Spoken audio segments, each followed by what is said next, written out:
live coverage of the Mountain Dew 500 from Hickory, North Carolina. Hello, everyone. Cousin Kale here at the inaugural Jack Ingram 111 here at Hickory Motor Speedway. The Z-Max Car Store comes to Hickory Motor Speedway. Hello, everyone, and welcome to Hickory on a beautiful 80-degree Easter Saturday. Mike Joy with Neil Bonnet. Steve Grissom leads them down the green with Earnhardt alongside. It's a sizzling Saturday night at the Hickory Motor Speedway. A tricky little dish composed mostly of hard left turns, but with enough straights to eliminate the tourists.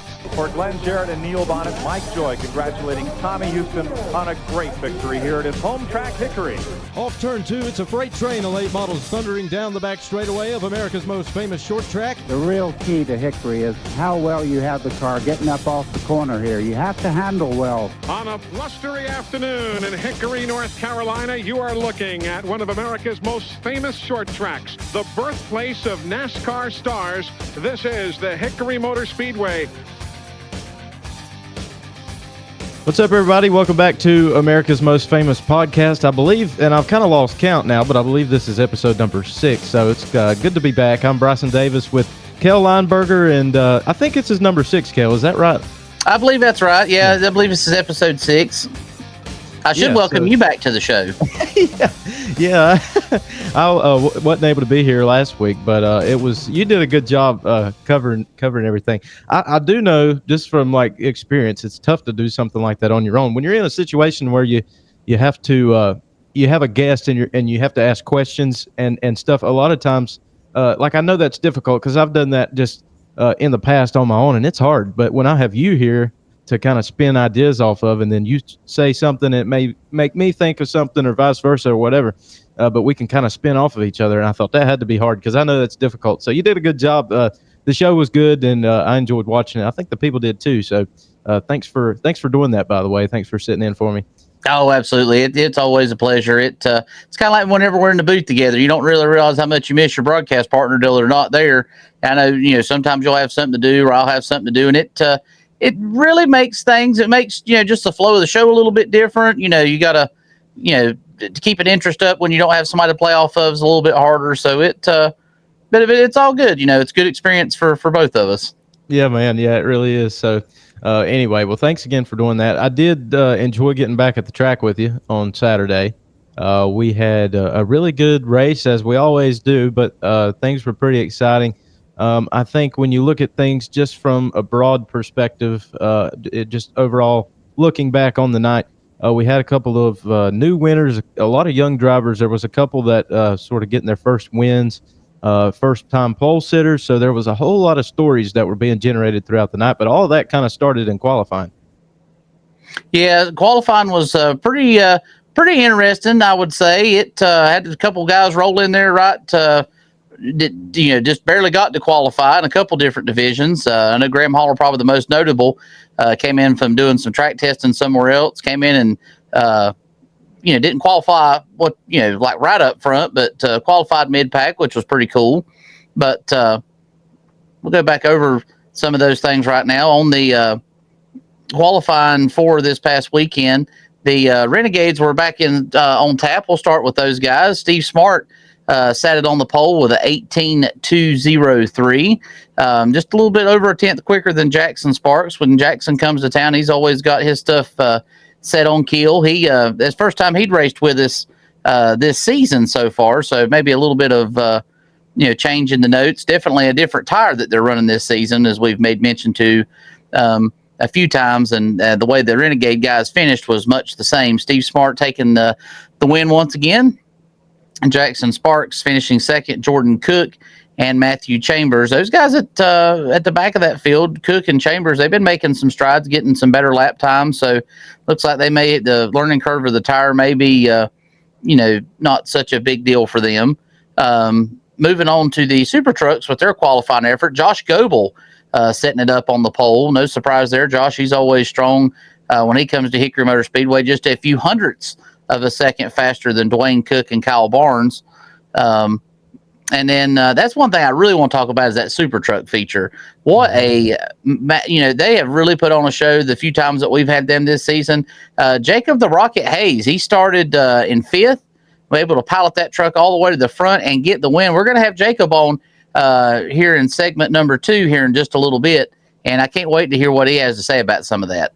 Yeah, I'm really excited. When you told me yesterday afternoon, I guess it was, you said Jacob's going to come on the show, and I was like, man, that's going to be awesome because that super truck race is arguably, like I would say, we don't see them race every week, and just the way that it's been, I think the last 2 races they've been there, and they have put on probably the best race of the night. It's very competitive, and these guys all know each other, but there's sort of a couple of growing, I don't know if you want to call them rivalries, but we've seen a lot of guys be up front and then fall back, as far as who's got the faster truck, who's running better right now. And you really, there's not a clear favorite in that division, but we see that come out in the race. I mean, Josh Goebel, you talked about him. He was so fast in qualifying, sat on the pole, and Josh has run up front pretty much all year, and they've been pretty successful so far. But I would say, it was his race to lose there up until Ricky Denny came into the picture. And then you have those late race cautions where we were sitting on 8 laps to go for what felt like 25 minutes probably, just because we'd run a lap and then, you go back to the last lap. And so, the caution would come out. But for the race fans, honestly, if we were to vote the best race of the night, give it to those guys because it was one entertaining race. And for Jacob to come out there and have such a good run, it was just pretty impressive to see. Yeah, he and Ricky Denny were definitely the big movers in that race. He was up 4 positions. Ricky Denny, again, like as you alluded to, led some laps. Looked like he may have been at one point in time poised to take a win this week. He also moved up 4 spots. So we'll give you the quick rundown in the Super Trucks feature. Jacob the Rocket Hayes, again, with the win. Ricky Denny finishing a close second. Jesse Smith, Josh Goebel, Dwayne Cook, your top 5. And then on further back, Jay Norville, Jamie Johnson, Kyle Barnes, Joey Shurian, and John Wayne. Thing to keep in mind, Barnes, Shurian, and Wayne, they actually didn't finish the race. Kyle Barnes, he was involved in a wreck, tried to come back out and just didn't have what he needed. Joey Shurian, he was involved in 2 incidences. And then John Wayne just had some powertrain problems that he had been suffering with pretty much about all day. So, those guys, they'll get straightened out, build back better. And we'll see them at Hickory Motor Speedway next time. And those, you talk about the cautions coming out and those those guys being taken out of the race. There were I believe it was Kyle Barnes hit the wall coming off of turn number 2, and Joey Shurian went around, hit the inside wall in the back straightaway, and you and our reaction in the booth was just how hard of an impact that was. And so for those guys, several cautions, and they were pretty brutal hits. I mean, you look at the truck and the way that it was tore up for both of those guys after that, and they took some hard licks. So it was good to see them, yeah, that's something. I'm glad you brought that up. The Joey Shurian wreck, I was interested to see. I went back and watched all the racing yesterday on Flow, and he did take a lot harder lick than what I thought he did on the inside wall. Whenever he turned down and came down the back stretch, it was it's pretty rowdy. I'm sure that may have shook him up just a little bit, but it's great to see quickly. Safety Safari got there, Windonet was down, and he just had to take the long ride back to the hauler on the hook. Yeah, well, and in the moment when we're in the booth, there's so much happening because, especially as we get into these longer runs, you have a battle on this side of the racetrack over towards turn 1, and then there may be 1 and 3 and 4. But it's hard for us to kind of look both ways, right? We're always kind of looking at one spot. But for me, when Joey went around and hit the wall, I was actively watching him, and I just, when that happened on the impact, it was like crazy to me just how hard he seemed to hit the wall. And then, like you said, going back and watching the race is always a good way to pick up on things that maybe we didn't see, and I always enjoy doing that. Like that night, I turned it on and watched a little bit of it that night after we got home. It said it had been posted for 5 minutes. It takes a little while to get posted on Flow where you can watch the replay. But no, I just, man, I don't know. It's just good to see them walk away from such a rough impact that they both had. Yeah, for sure. I mean, it's, you never like to see somebody have an accident. I mean, as a fan, you do like, oh man, he spun out, or, 2 of them got together or whatever. But, the worst thing you want to see is somebody go, head first or driver's side into the concrete retaining wall, or, a few times we've had that happen too, where somebody ends up going head first into that, where the Passover gate's at over there, where the tires are at. Oh, But yeah. It's a rough again, spot, too. it's always a good night of racing when everybody goes home and the ambulance lights never have to come on. That's right. So anyway, let's move along and talk about some more races that we had. Super trucks were good. What else you got? Heritage Finance Street Stocks. Cody DeMarmels, no surprise there, coming away with another pole. I will say one thing, it was a great thing to see. John Reynolds qualified second. No real surprise there. Steve Smart climbing the ladder. Steve was a little bit quicker than Marshall. Marshall brought out the old car, Old Faithful, as they like to call it. But Steve, I want to give a big shout out to him. He's obviously a friend of the show. He's been on already with us, but they are really starting to get some things figured out on that car in order to be better. Now, he actually ran really well in the race up to one point. Started out really good, and it seemed like the handling went away. But I really enjoyed the racing I saw with John and Cody up front. John Reynolds came away with the win this week, followed by Cody DeMarmels, who we will have in segment 3 a little bit later on. We'll be anxious to talk to him and his crew about the year that they've been having so far. Trey Buff finished in another podium. Trey's been he's been knocking on the door. He's been getting a lot of those podiums already this season. Marshall Sutton, Steve Smart, and Jonathan Goodwin, who was unable to finish. But it's great to see him out there. Always enjoy talking to John Goodwin and all his folks. Everybody's kind of made friends down there in the street stock division. So it's always nice whenever everybody can go and cut up and have a good time. Yeah, that's a fun corner of pit road. They're all kind of over there in turn 2 and then on the back straightaways where Marshall's at, so that's, we have kind of, and we talked about this, but we kind of have developed this pre-race routine, you and I, of, calling qualifying. And then there's a time where you have a little bit of downtime before we start pre-race. So we'll go and do our pit walk, we'll call it, right? And that's always a fun stop. But Jonathan is always fun to talk to. And so are all those guys. And it's neat to hear Steve's story and how they have kind of transitioned, not really transitioned, but I guess added another division to their stable in that, they're so successful in the Renegade car and as he picked up the win, as you alluded to. But the street stock thing is just a new challenge. And he's talked about that on the show with us a few weeks ago about how tough that can be to move and shift that as a driver and as a car builder and everything else.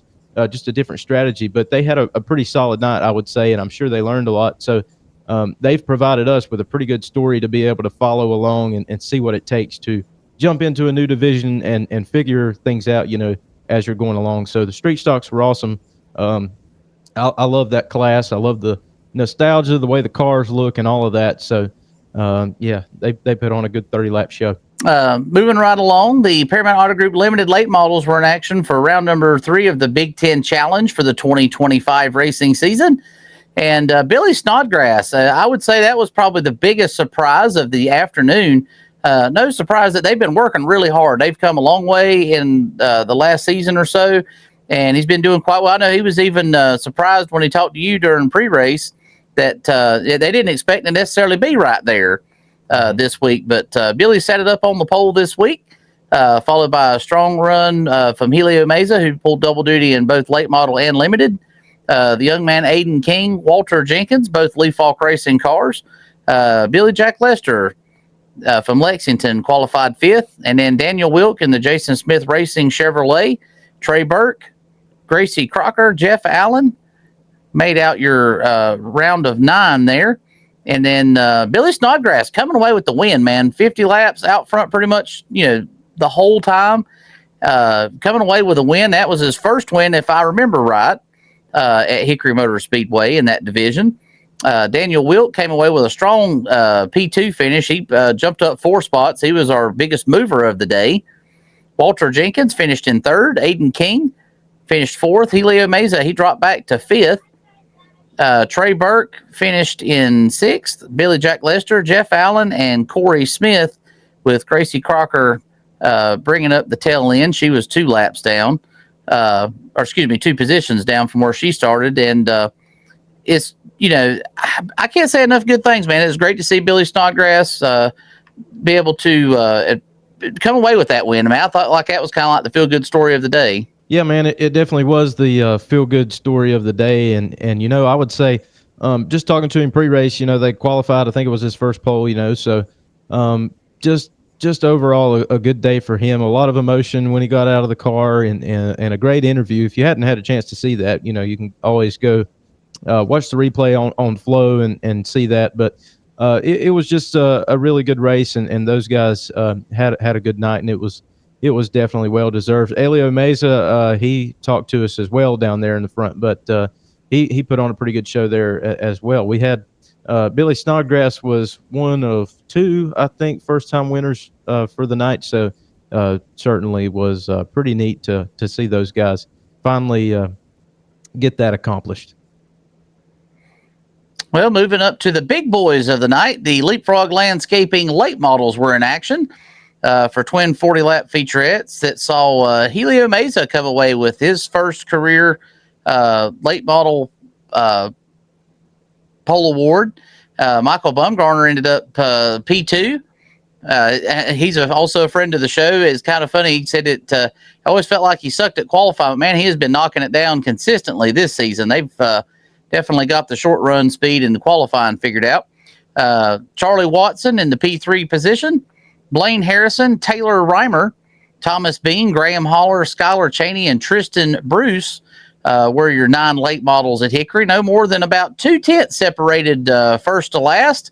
So I would say, considering how hot it was and with some differentiating setups, that was pretty sporty. But again, Helio Meza and the Matt Piercy Racing Chevrolet sponsored car came away with the pole. And again, we run twin 40s this week. Michael Bumgarner taking the win in race number 1. Michael and Charlie put on a nice battle there pretty much the whole time. Blaine Harrison, the lone Ford in the field, the Bastion, Virginia native, finished in P3, followed by Thomas Bean, Helio Meza, who dropped back to 5th. Taylor Raymer, Tristan Bruce, Graham Haller, and Skylar Rambo Chaney rounded out the field of 9. And then we inverted, I believe it was 8. Isn't that right, Bryson? That's 8. What we drew this week. And for race number 2, a few surprises, a few not so much. Graham Haller, he started on the pole, and he fell back to 3rd. He had a good race car, just did not have that long run speed this week. Tristan Bruce taking the win, and Akinori Ogata's number 14 Muniz Toyota TRD. Charlie Watson, he definitely got the $100 award from Leapfrog Landscaping for the most positions gained. He went up 5 in this race, starting in the back. Finished on the podium for the second time. As we said earlier, Graham Haller finished in 3rd. Michael Bumgarner climbed his way back up to a strong P4 finish, followed by Thomas Bean, Helio Meza, Taylor Reimer, Blaine Harrison, and Skylar Chaney is the way that they finished there. And I would have to say that Tristan Bruce was also somewhat of a happy surprise. He, Akinori Ogata's had a lot of success in that car, and as he alluded to, Akinori was visiting family back in Japan, so he's over there probably yelling all kinds of great things that his car got in the winner's circle at Hickory, and in that young man's first time driving for him. Yeah, I think that was cool, for him to get out, and it was his second race in a late model. Now he's won some other stuff in different divisions and other race cars, but his second race in a late model at Hickory, and he brought home the win for Akinori Ogata. And when he mentioned he was in Japan, none of us really knew that he was watching from over there. And I don't know what the time difference is, in the time that he won the race and whatever time zone Japan is in. I don't know how different that is. But being on opposite sides of the world, I wouldn't think Akinori Ogata would have missed the race. So he's probably up at 3 o'clock in the morning in Japan celebrating and waking everybody up because he's so happy that everybody won. But no, it was really cool for that young man to just put on such a solid race. And he drove hard, and he won that race in good fashion because he really was able to. It wasn't the story of the invert where the slower cars get moved to the front and they fall back. This was complete dominance in that second race from him, and a good drive overall. But and something I wanted to mention too, Taylor Raymer had a pretty solid night for Lee Falk Racing, and I wanted to mention this about their limited guys because Lee Falk has a group of young drivers that are very successful and have had a really good year so far. And Aiden King and Walter Jenkins, both of those guys, I know that they're moving back to the limiteds here, kind of getting off track, but I lost my train of thought and I wanted to mention this. But those guys really did a great job on Saturday night, just running solid, running up front. And I think that Lee Falk has a really great group of young drivers. Just based off what we've seen so far, they have been very competitive. Now, they've always kind of been competitive, but I would dare say this year more so than normal. And I just wanted to point that out, that those guys have really been having a lot of success. But nonetheless, Tristan Bruce, it was a good story and awesome to get that interview at the end of the race. Those are the best. And so congratulations to him and his crew on a good win. Yeah, I definitely wish we could have done one of those deals like they do on like Fox Sports and some things like that, where we could have phoned in the car owner on that one, because I feel like that would have been really good right there. Yeah, it would have been. Well, race fans, stay tuned. In our next segment, we're going to have on the winner of the Truck Series and Jacob the Rocket Hayes. And then in segment number 3, we're going to have our very own Cody DeMarmels. Stay tuned. You don't want to miss it.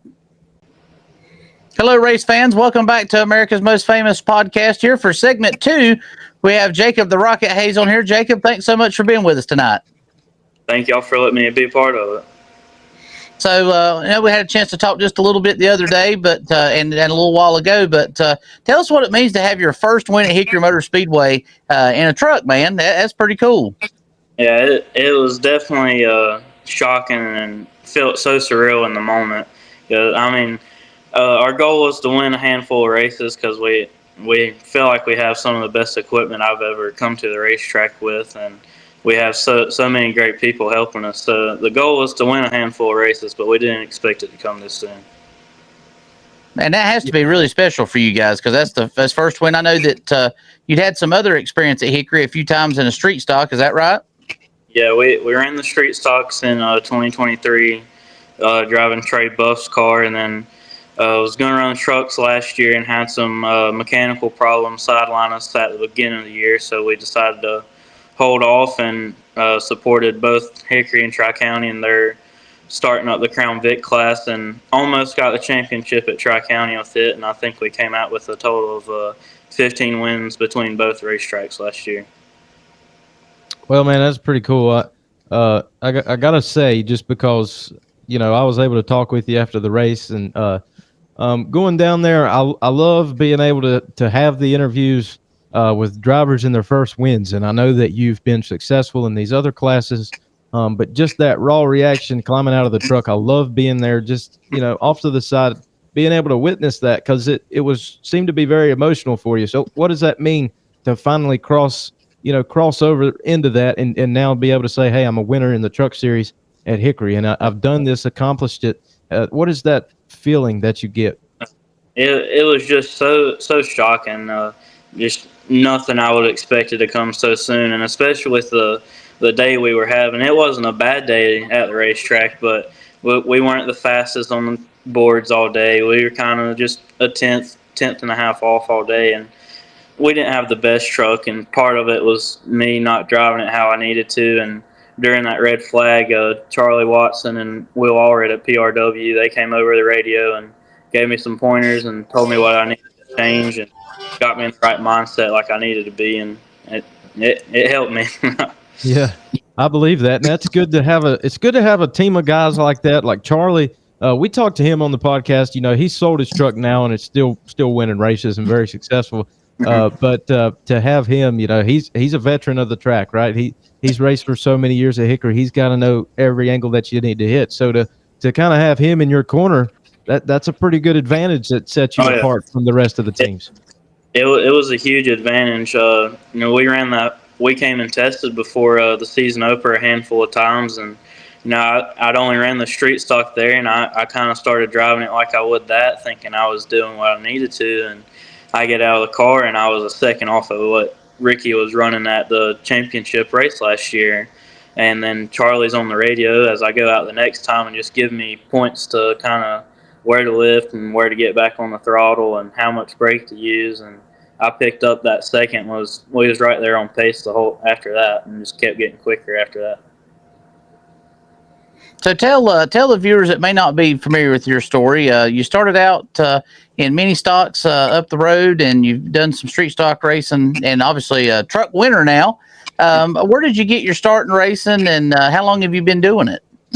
I started running go-karts when I was pretty young. I was about 5 up at Woodleaf, and then we went and ran some traveling races and won probably 60 to who knows how many. It's hard to keep count with how many go-kart races you can run in a weekend.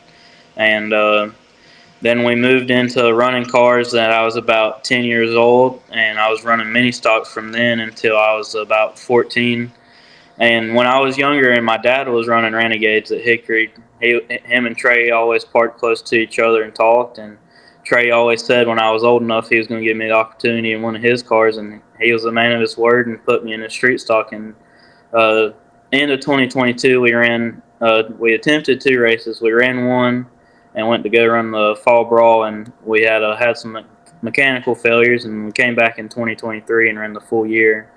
I want to say I finished 4th or 5th in points that year, and got a couple of top 3s and a lot of top 5s that year. Man, that's awesome. You know, the go-kart stuff, that I've always been kind of fascinated by that. My grandpa raced go-karts on dirt, and he still had a couple of the old carts in his trailer, and I was always fascinated by that. And just that whole, you know, that's always what I wanted to do when I was a kid, was to take that go-kart out there and run around the track a little bit. But even before that, you know, what's your racing history? You recall your first time watching a race? Does that come from maybe your dad, or where do you get that influence even before you jumped in the go-kart? Where does that come from? The first time I remember being at the racetrack is when my dad started running Renegades when Tri-County was probably 2010, 2009. I remember him running, and Marshall running street stock back then, still in the same car he's got now, just when it was in the beautiful red and gold scheme. That's probably my first memory, but after that, my dad got out of it for a little bit and then started running Hickory again in Renegade. But my mom's side of the family has a long line of racing. My grandpa's ran go-karts. He used to build motors and chassis, and then my mom raced, and both of my uncles raced from her side of the family as well. That's cool, man. So you definitely have that racing background for sure. Oh, yeah. Moving into it. So it's deep into it. Yeah, man, that's awesome. So let's talk a little bit about your progression as a driver. You moving from one series to another. What are you having to change within your racecraft or within what you're doing as you're jumping from one to another? What's one of the first things you look for, or something that you even look as you're in a truck now? You look back on your time in a street stock and say, "Hey, this was pointed out to me, and I kind of use this still, even though I'm in a different division." Does that kind of is that something you think about? Getting around the track, especially with Hickory, with how much character it has to it, with the big part, the bump right in the middle of 1 and 2, and then all the bumps off of 4, getting through those is a huge part of it. Like just in qualifying Saturday with the truck, I entered just a little too soon getting into 3 and put myself in the bumps wrong off of 4, and it ruined my whole lap when I probably had a shot at the pole and ended up starting 5th. That's one of those things that a lot of people don't realize. Me and Bryson's talked about it a few times. We're going to make a video showing we talk about the character a lot, and you drivers have to live it each and every week. Again, the bumps coming out of 4 probably the most, at least from the booth, it looks like the most profound, even more so than the bunny hops over there in turns 1 and 2. But it's got to be pretty interesting coming in and out of there, especially that move that you were doing through 3 and 4 to get the lead in that race, man. I was just like, oh man, is he gonna be able to make it stick? But you was able to drive that thing through there. I was like, he must have been thinking it was dirt. I was just trying to get the most of it as I could, and drove it in a little too deep, and truck didn't like being drove that little extra that it shouldn't have been, and I got in there a little too hot and got loose and used Ricky up a little more than I wanted to, but it was a part of it. Me and Ricky talked afterwards, and there was no hurt feelings or nothing like that, so I'm glad it wasn't nothing like how the truck race was the week before, but part of it, and Ricky understood where I was coming from, and he was giving me the bumper back a little bit after that, and where he saw where I was struggling at, and we both knew what we were doing in the time. Well, from up in the announcer's booth, it looked like a blast. I mean, it was a blast for us to call it. And I'm like, man, it has to just be the most fun thing ever to be in the cockpit while all that's going down. No, I had a huge smile on my face the whole time. I had so much fun, just with the street stocks. When I'm running street stock with Marshall, when I was running Trey's car, me and Marshall battled door to door for 30 laps one night. Neither one of us gave up, never touched, and was door to door with Marshall. How many people get to say they ran Marshall side by side for 30 laps? Not a lot. And there's even fewer that can say they got around him too. So that's the hard part, is getting around Marshall and getting away from him. He always finds that little bit of a way to catch back up to you, even if you do. Yeah, man, and that's that experience that he has. We talk to him about it. Even in different cars, as you progress through time, there's still that character that he's used to, and those bumps. It's interesting that you brought that up, because we talk about it. Kel and I have done a lot of track walks where we point this out or point this out, but never really get to talk to the drivers too much about, hey, how are you tackling this? How are you handling it? And for you to talk about how that could just hitting those bumps wrong can throw your whole lap off, and those are the things that I find interesting. But no, my highlight of the race, if I could pick one lap to replay, it'd be the one where you slid around 3 and 4 there to take the lead. That was impressive, and we called it dirt track. And I think I said you were looking for Elvis. I heard that on a podcast last week. I think Dale Jr. said that, and I was like, gotta write that down. That was pretty cool. I've got a list in my phone of things, because I don't come up with this stuff on my own. It'd be impossible. But I'll hear somebody say something, and I'm like, man, that was cool. So I'm gonna write that down and use it. But I got to use it on you, so that was awesome. But nonetheless, man, you put on a great race, and you really you didn't just cruise away with the win. You went out there and earned it, and I think that's pretty impressive. So it was a lot of fun to get to witness that. Yeah, Ricky and really Josh. I ran with Goebel door to door for a couple of laps too, and I'm not gonna lie, I was driving over my head a little bit, and I was pinching Josh off shortly before he started having his problems, and I got into him a little bit, and it upset both of our trucks quite a bit, and I think it got sidelined from some of the carnage deeper in the field. But I still just driving with people like that, it's hard to not get anxious, and that was part of my problem the whole race, especially before the red flag. I was just trying to get so much out of the truck that I was hurting myself more than I realized, and that's something Charlie helped me realize during that red. And then just still having to get around Ricky, and then not being able to pull away from him because I didn't have the fastest truck, and part of it was me, and then part of it was just stuff that we were having to deal with all day. And Ricky never gave up on me, that's for sure. And it's one of those things, with one win under your belt, where do you guys see yourselves going from here? I mean, you guys are going to try to run another handful of races with us, or what's the rest of the 25 season for Jacob Hayes look like? Hopefully we can make the rest of the races, as long as no more mechanical failures sideline us, and the more help we can get, the more the better. I got a great select few of sponsors that have helped me get to the track a ton. And even this weekend, Mark Goins with Purpose Built Race Cars, he loaned me the gear to even make it to the racetrack. And Chase and Larry Pollard got the rear end done for me in a week and had it to me by Thursday, so I could be ready to go by Friday night and load it up. And then Will at PRW, he's letting us rent his motor out while we're getting ours fixed up at the motor shop. Well, Jacob, I was looking. I know we were talking to you just a few minutes before we got started with the interview. Tell the fans a little bit about what you do during the daytime. You got a pretty wicked-looking machine back there behind you. Yeah, I'm pretty thankful to be able to make all these race cars look pretty good during the day, and so that all of them, their selves and their personalities pop through. And then as long as they're sponsors, make sure that the sponsors get what they deserve. Because you see my truck, it pops out like a sore thumb compared to everybody else's, and that's what I want everybody's to look like. I want theirs to stand out, and make sure that their sponsors get what they pay for to be seen.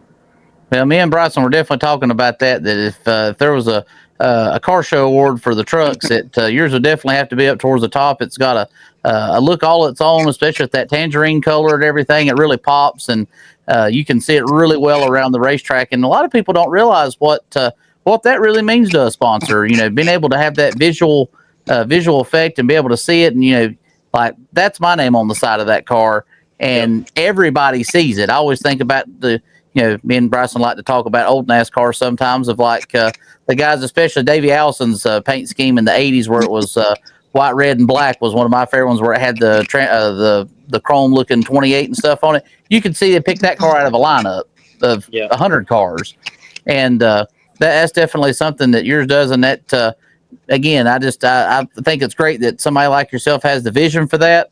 And because I do good to probably just paint one paint and try to let it roll if it's me. Yeah, I've been able to do a lot of crazy cars. I don't know if y'all watched the New Year's Bash at Dillon this year, but there was a bright pink car there, and I was lucky enough to be able to do that car. It's not my personal favorite, but it's what the driver wanted, and it stands out in the field for sure. I love it, man. Well, I got to say that it's cool for you to talk about that passion that you kind of have for not only yourself, but helping these other racers out and helping the sponsorship. These are ways that the sport grows, when you're because you're not being selfish in it. You're kind of pointing out this is your way. You're doing your part in helping out. So I think that's pretty cool. I've enjoyed even this conversation, man, just getting to celebrate the win with you and get to know you. It's been a lot of fun. Yeah, I definitely want to see the sport grow more, because it's slowly dying out more and more, just for not just necessarily people, just blue collar people. You're starting to see less and less of us, and I've got a ton of great help, but still it's a struggle to get to the racetrack running at this kind of level. It's not Cars Tour or nothing, but still it's a top 3 level at Hickory, and that's hard to get to the racetrack every week with the kind of payouts that we get. And that's nothing against the racetrack or anything, but still it's a struggle to get there and back with how much you're spending to get there. Well, Jacob, we really appreciate you coming on the show with us. I hope to have you on the show later in the season as a hopefully multi-time winner. Man, it's been great to have you on here. And I think Bryson told you the other day, I know Nick and Sherry wanted to make sure and give you a big shout out. They were, he was in my ear the whole time after you'd won that race. They were really excited to see that work out for you. Yeah, when I was younger, my dad was running Renegade during Nick and Sherry's time of taking pictures at the racetrack and doing the hero cards.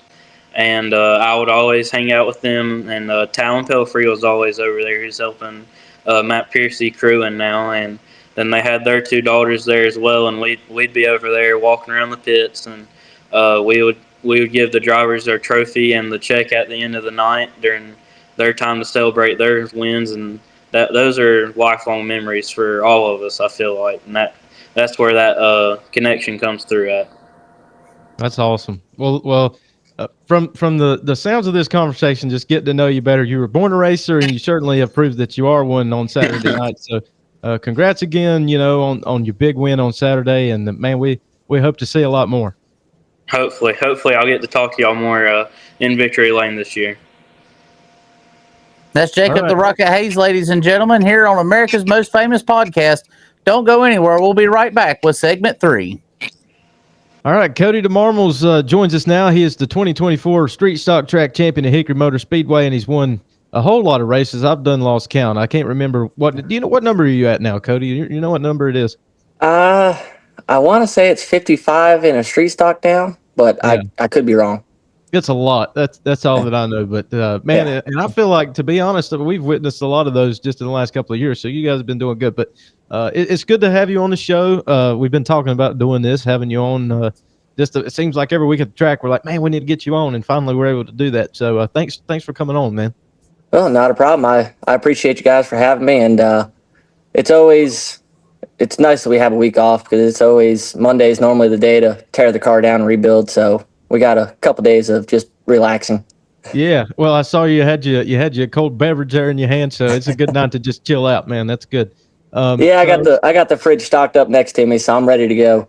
Yeah, well, that's good, man. So Let's talk. We got a lot to probably talk about with you because you got a lot of races and a lot of wins. But we always like to go back to the beginning for all of you drivers. So where does racing come into play for you? Are you born into a racing family? Do you remember watching your first race? These kind of things. Where does it all start for you? So basically, from what I remember as a kid, my father and both my uncles raced. Uh, I don't even know how old I was when I was first at the track, but it was before I can even remember. And it's always just been one thing that's always been a family thing. We're always racing. Everybody's always into it. And in I think it was 2009 or 2010, we finally moved down to North Carolina. And it had nothing to do with racing. We had to go to the perfect spot for racing. And I think it was probably 2000, could be wrong, 2011 or 2012 when my dad basically gave up racing and put both me and my brother into a car, and it kind of went from there. So what kind of cars is your dad running at the time? At the time, we finally got him back out of retirement, and he runs a vintage car now. Oh, That every now and then I play around with, but he does that every now and then, and it was a struggle to get him back into it because he told us probably 100 times that he's never getting back into a car because he doesn't want to race full time anymore. So the vintage series is definitely a nice thing for him because they don't run weekly, so it's kind of a play around and have fun type of thing. Yeah, for sure.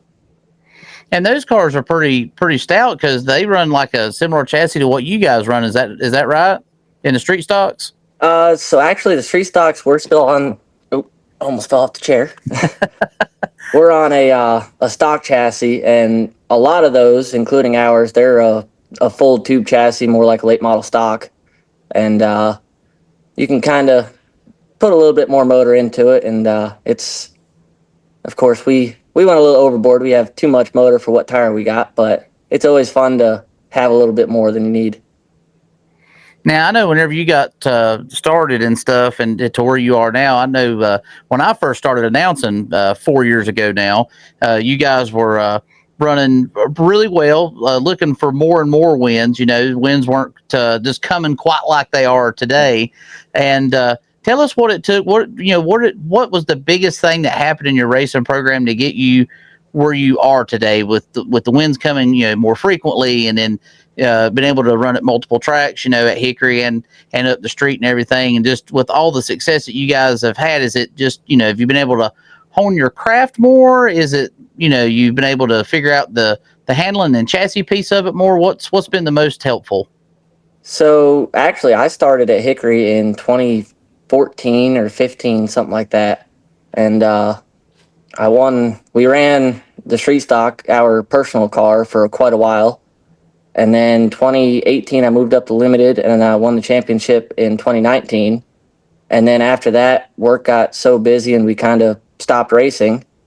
And then that was when Tony Poole and Mark Witten, who was driving for him at the time, basically asked me to jump into the car and help him out. But I was so busy traveling back and forth to New York that I'd basically just show up on Saturday and jump in the car and drive it and go back to work in Sunday morning again. So it wasn't until probably about 3.5, 4 years ago when I've mainly been around here now. So we've been really working on it more than just a Friday night, Saturday morning type of thing. We've actually been going through it and figuring a lot of stuff out. And what and that's something I always love asking the racers, because obviously most of us at this level are not independently wealthy. What do you do during the week for a job and stuff? What keeps you grounded Monday through Friday? I wish I had a straight answer of that, but pretty much a little bit of everything. My parents own a mobile home park in Maiden, so I mainly maintenance that, and then we're in the process of putting in a new one and remodeling a couple others. So we've got that. We also have an engine shop. We bought out John Betts Racing, so we still have him helping us a bunch. So we're playing around with that. That's not really a full-time thing yet. That's kind of on a rainy day when we can't do anything outside, we're playing with that. But we're kind of anything that can make $1, we're doing it.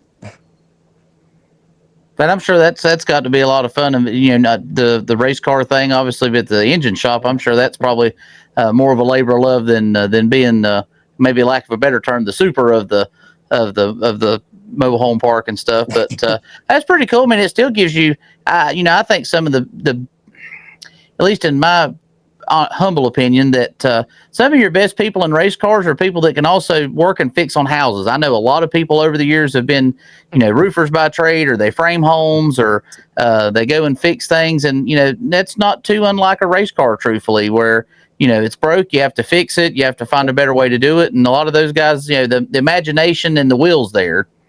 Well, and that I joke about it all the time. A race car is just a piece of metal that you got to try to make it fast. So anybody can say they know what they're talking about with a race car, and there's a lot of stuff I have no idea what I'm talking about, but I kind of know what I want to feel. So it definitely helps having to work on the stuff, because then you kind of learn what you feel, but also how to fix it at the same time while you're working on everything. So I feel like us street stock guys, I don't know of anybody that doesn't work on their own stuff or works on it somewhat. So and that's kind of what makes it really more competitive, to where everybody understands their cars, so that everybody can fine tune it even better between practice and qualifying, to where you're not guessing at it when you come race time. Everybody kind of knows what they have and hopes it works the way they want it to. Yeah, for sure, man. Now, you guys you always seem to be back there working on something. Whenever I come in the pits, you're always like, there's some guys that are just kind of chilling out, and they're hanging out, but you guys, you're always in the car, and you're always maybe not even in your own car, but you're helping somebody else out. I've noticed that with you guys. You seem to have a really good ability to help out those, even your competitors that are around you. And I've just picked up on that. I think that's really cool. But you've talked to us about bringing some different setups to the track this year, and trying some new things. So what is that process kind of like? A trial and error situation? What are you trying out to try to get faster? What are things? And there may be some things you can't give away, but what are you doing when you're bringing these new setups to the track? Well, and it's actually funny, because probably half the cars that run there weekly I've helped on, or even driven in practice or something like that. And I tell everybody the exact same setup that I'm trying, and some people kind of believe me, other people probably think I'm lying to them, but I tell them exactly what I'm running, because I feel like that I'm a good enough driver that I can outrun somebody, to where I'd rather outrun somebody with the exact same thing I have than knowing that I'm just beating them because I had a better car that night. Even though there are some nights I wish I didn't help people and could actually just drive around in circles. But no, we're kind of, last year was trying to get the championship and just chug along at that. And this year is more just play around and do whatever we want to type of thing. So I'm just trying to, again, like I was talking about before, to where I know what I want, and when it doesn't feel exactly how I want it to, that's when you see me tearing the car apart and redoing it at the track, because it's not exactly what I want. So I'm always trying to, you can never be good enough. You always have to be a little bit better. Yeah, for sure. So that is cool. I think that's you're not going to get that out of a lot of competitors. A lot of people they won't, obviously you want to keep your stuff to yourself, but you're looking at the greater good and trying to help everybody out. I think that's pretty cool. Yeah, I get told quite a bit from my dad and whatnot to kind of keep our secrets to ourselves, but at the same time, I know how it is, because when we started, we had absolutely no idea what we were doing. So basically, between Marshall Sutton and Kevin Eby and Mark Whitten and everybody, that kind of could tell that we didn't know what we were doing, and they all kind of gave their opinions and ideas and stuff. And honestly, if it wasn't for them, we probably wouldn't even be doing it at all. We'd just gave up 10 years ago by now. So it's definitely a family thing when you go to the track, and there's definitely people, and I don't blame them, that won't tell you anything. But I like to have more cars at the track and try to help everybody with whatever they could need. That's one thing I enjoy seeing. Me and Bryson talked a little bit about that whenever we were doing our pit walk this past week, that like you guys and Trey and John and everybody's kind of parked over in that same little area and everything. And, that's something that I feel like in certain points of racing gets lost a little bit. I again, coming from a drag racing background, we always had, half a dozen different competitors that we, park with every week if we go to Farmington or Mooresville or somewhere like that. And, that was part of the experience, was not just getting to go race and have a good time, but hanging out with your friends, and, everybody kind of helps everybody. And you guys definitely, I feel like, embody that, over in the turn 2 corner over there. Just, I'm sure, somebody breaks down like, hey, I got that on the truck, and we're going to help you out and stuff. And I feel like the brotherhood and the camaraderie gets lost sometimes, but you guys really do a great job at expelling that, not just for your team, but just, the whole series. Yeah, and honestly, you can, if you actually look more into where if somebody has a problem at the track, it's not just the 2 guys that they brought with them. It's 15 different people from every single team trying to help put something back together, because we all want to win, but we all want to see each other actually be able to run. And there's been quite a few times, actually, even this past weekend, I decided to change gear out after practice. So Trey was up underneath the car with me changing out the gear. And then Jacob Hayes was also helping us. So there's quite a few people that we don't tell each other exactly everything we're doing, but 99% of it, we're all there to help. And we all just want to, well, when we put our helmet on, we might not like each other 100%, but we all want to see each other run good and actually be able to put on a show for the fans. Yeah, for sure. I think it's awesome. That's a cool thing. And we're getting good stuff with this podcast. Like the fans and people that watch you on track, they're going to love just hearing that, because this is their behind the scenes look into what's going on. You brought Trey up, and you and Trey are pretty good buddies. I saw you went on a turkey hunt a few weeks ago, and so I was I don't think I got a chance to talk with you before the race, but I was talking to Trey, and I was like, hey man, I saw you got you a turkey, and he was like, yeah.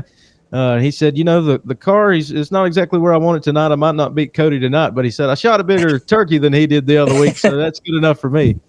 So, but it seems like you guys have a really good friendship, and I think it's pretty cool to see you guys. Y'all are always having fun back there.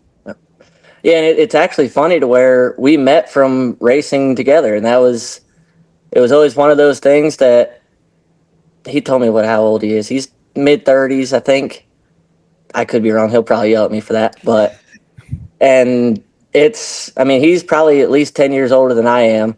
And it's not really a friendship that you would think would work out, but no, we're almost the same person. It's funny. We'll go out to eat and we'll order the exact same thing, or we'll do or say the exact same stuff. And it was actually turkey hunting is how we first hung out. And he told me that he'd take me with him. And so he may have got a bigger turkey this time, but I've got more over the total hunts we've been on.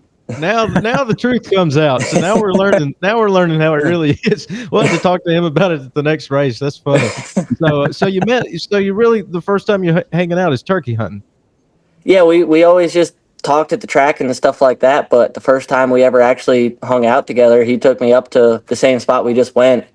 And that was the first time we ever hung out. And actually, I think the bird I shot that time was a little bit bigger than the one he just shot, but that was with his gun, his spot, and everything. So I may have done it, but that was all on him.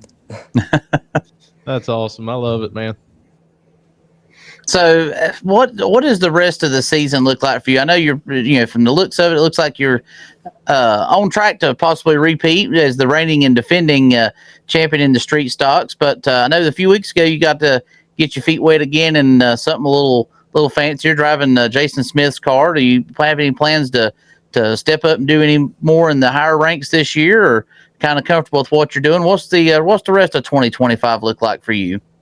Well, it's not 100% set in stone with that yet, but I've definitely been talking with Jason. I'm extremely grateful for the opportunity that he did give me, and he seemed a little happy that we did pretty good. So hopefully I can work something out with him and them guys and play around with that a little bit more, and maybe we'll be a little bit more prepared whenever we do come back, because we were that was a complete last minute thing.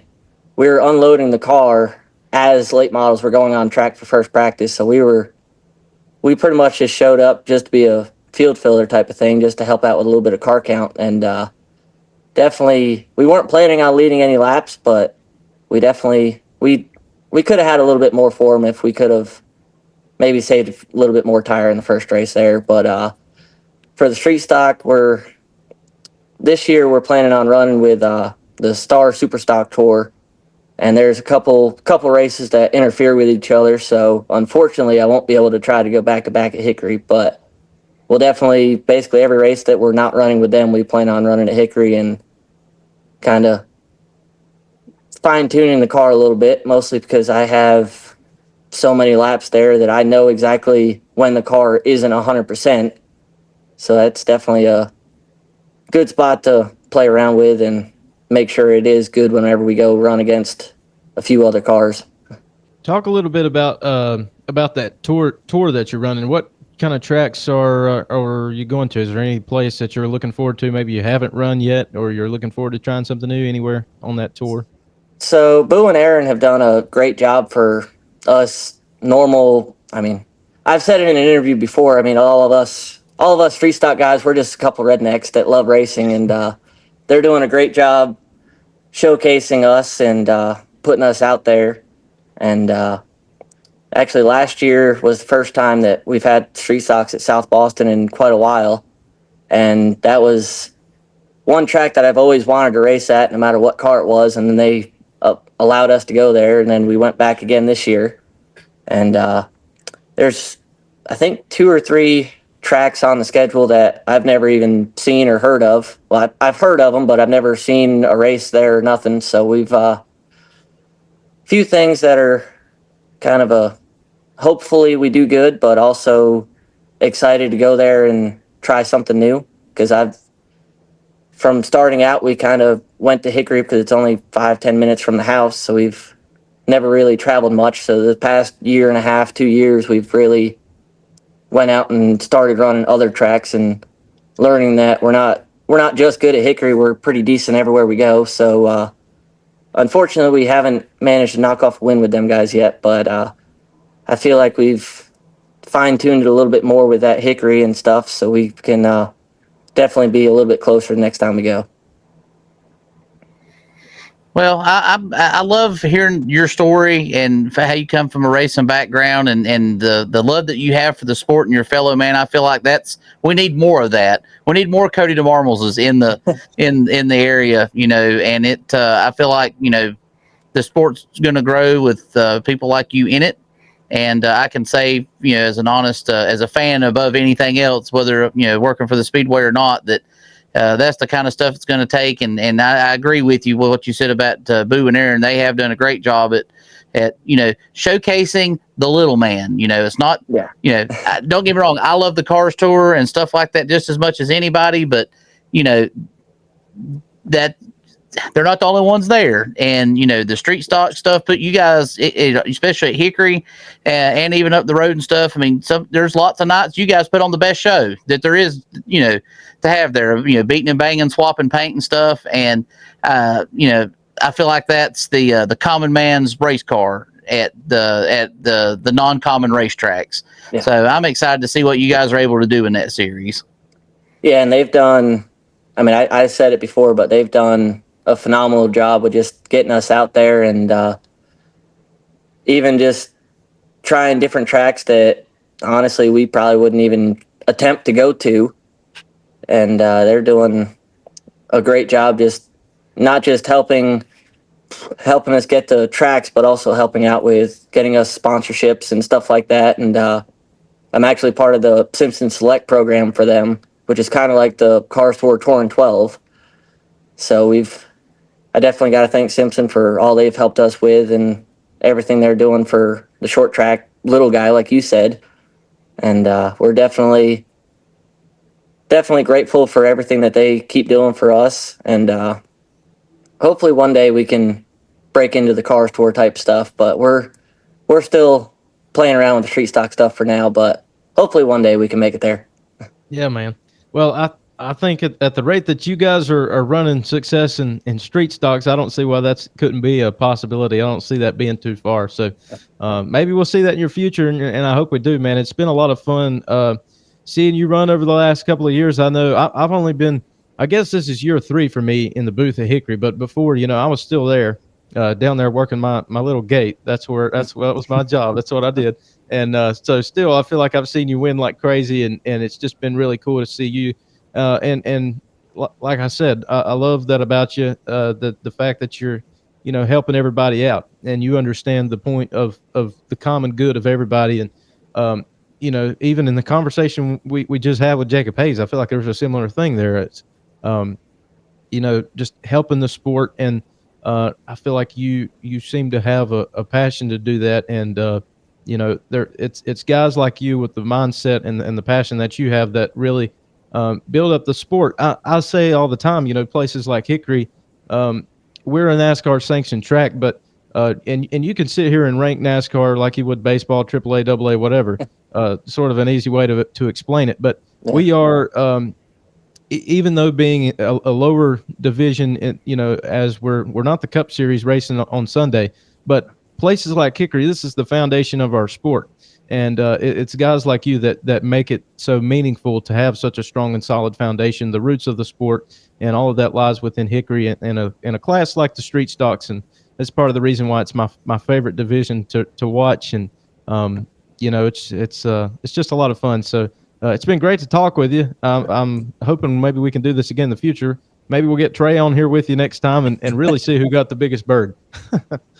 I don't think you got enough time for all that talking, but it was definitely fun to be on, and I hope you guys let me back. Yeah, man. Well, again, thanks a lot for joining us, and I guess we'll see you at the track, man. Sounds good. I'll see you there. All right, that's Cody DeMarmels on America's Most Famous Podcast. Well, race fans, it has been a great episode here at America's Most Famous Podcast. We're going to be back in 2 weeks. Upcoming is Complete Kids Night, along with United Sewing Machine Services at Hickory Motor Speedway. I look forward to that with my broadcast partner here, Bryson Davis. And I couldn't be more excited. We're going to take a week off. Tour Destruction's in town this week. So if you guys want to see them wreck some stuff, race some school buses, make sure and come out to Hickory Motor Speedway and enjoy that. You can get your tickets for that on tourofdestruction.com. Yeah, man, the Tour of Destruction is really cool. If you haven't experienced that, you got to check it out. I'm going to try to be there Saturday. I think I'm going to be able to make it. So just, check that out, and hopefully we'll see you there. And if not this Saturday coming up, we'll see you at the races. It's going to be a good race. I'm not sure exactly all the classes. I was just looking at the schedule, but we'll be, running our regular NASCAR weekly series stuff.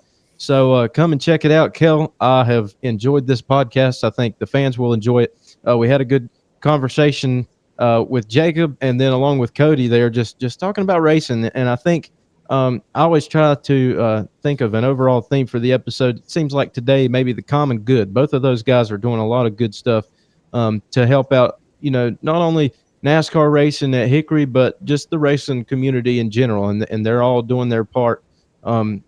Jacob talked to us about some things that he's doing, and as well as Cody, talking about what it means to him to help everybody out. And I think that's just it's been a good episode to talk with them, and I think the fans are going to join it. We want to thank all of you for joining us. We have had a really good response, I think, in the first. This is number 6, if I'm not mistaken, but just in our first couple of episodes, just from people seeing you at the track and talking to you. People come up and say, "Hey, man, enjoyed the podcast." It's my I've had a few people tell me I look forward to watching you guys talk about it every week, and to us that means a lot. But really, the reason that we do it is for you, the fans, and so it wouldn't be possible without you. But we want to really thank the fans a lot for the support and what the support they've shown us and the racetrack just in the last couple of weeks in us doing this. We'll continue to do it. I think it's been a great thing. I've enjoyed it just as a fan as myself. So Kel, it's been a lot of fun. Thanks again for doing this tonight, and we'll have this out soon. But we've had a great conversation, and I've enjoyed hanging out with you again, buddy. Oh, man, it's always a pleasure. It's one of my greatest gifts in life right now, being able to announce at the Speedway and come on here and do the podcast and stuff and enjoy that time. And Connor, he's been sitting over here watching us and taking notes a little bit. So, again, I appreciate you spitballing this idea and bringing it to it. Hopefully, all you race fans are enjoying it. We're certainly enjoying bringing this to you, getting you closer with your favorite drivers, getting you some scoops, so to speak. Again, salt of the earth guys this week, Cody DeMarmels and Jacob Hayes. They were great. Appreciate them coming on, and we'll see you then in 2 weeks' time.